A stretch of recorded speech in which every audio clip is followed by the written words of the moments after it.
Hey guys, so today I've had a very busy day. I had to take my mom to her doctor's appointment, and before that, we had the physical therapy come up for my mom. So I've been extremely busy today, and I had to go get the replacement lawnmower blades. So hopefully, I can get this grass cut maybe this afternoon if I can get somebody to help me. I have to lift that lawnmower, and it is heavy. I can't quite do that by myself. But anyway, so I did my Bible study this morning, but I wanted to go ahead and do what I call my video blog on my Bible study, because sometimes I like to go back and see where I might could grow some. Um, Sorry, I'm having to get comfortable on the swing. But anyway, it's been a good day. It's just been busy, but I was struggling. It's so funny. It's almost like clockwork. I go through this, it's like a cycle.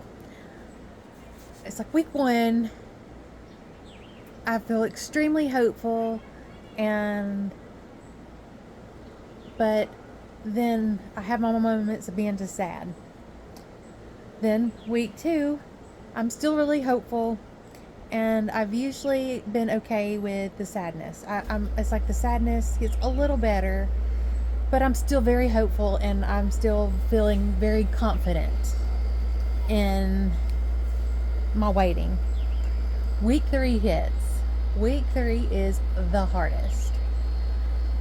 I mean, it's like I have to go into a full blown panic mode, and it's just bad. Week four is usually worse, and I usually end up crying a lot on week four. My goal this month is to not cry all week on week four. I'm hoping to not cry on week three. So anyway, I was on my Bible study this morning. I was doing my readings, and I come up with this. There's not a better time than right now for the devil to discourage you than when you're waiting on God. He knows my weaknesses and pain, and he wants to remind me of them. I start feeling very inadequate. I start thinking that I will never be chosen. I felt like, in my past experiences, there's always been something chosen over me. My past relationships, there was always something else chosen besides me. Whether it be alcohol or drugs or work. My first spouse it was all about work, and he wanted to work all the time and do whatever he could to get more money. And then I was never enough. I needed to lose weight. I needed to be more active. I needed to do more. I needed to be more. The second time, it's just, I was not enough. I was supposed to be the emotional stability in the relationship. And as a person that went through childhood trauma, I've not been a very stable person. I am way more stable now than I have been my entire life. But the devil uses my weakness in waiting right now. He reminds me of my failures, and that I will never be enough. That the next person who wants to be my partner, I will not be enough for him, no matter what. He'll find something to choose over me.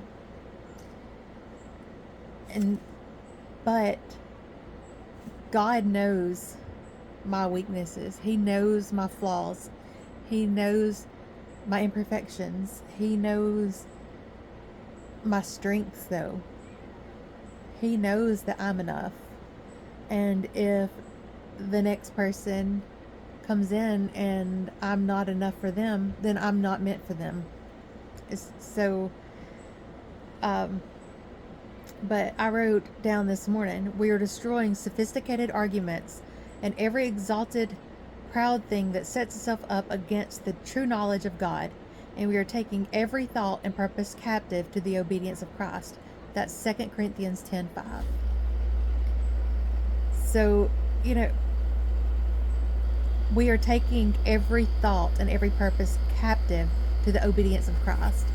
So I'm being told to take these thoughts captive. To be obedient to Christ, I will have to take all these negative thoughts captive. Then in 1 Thessalonians 5:18 it said, "In every situation be thankful and continually give thanks to God, for this is the will of God for you in Jesus Christ."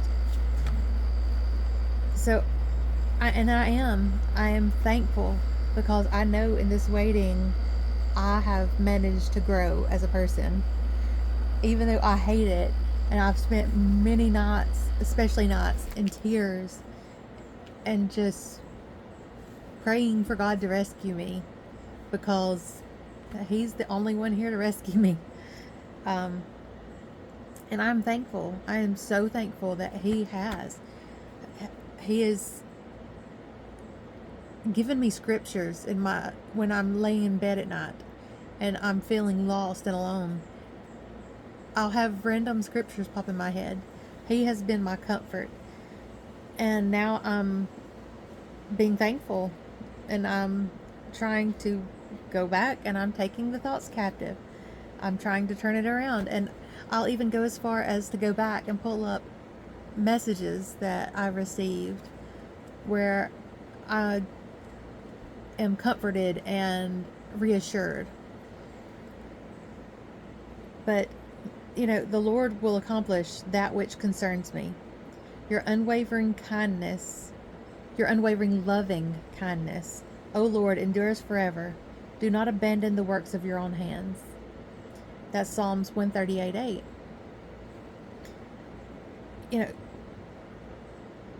The Lord will accomplish that which concerns me.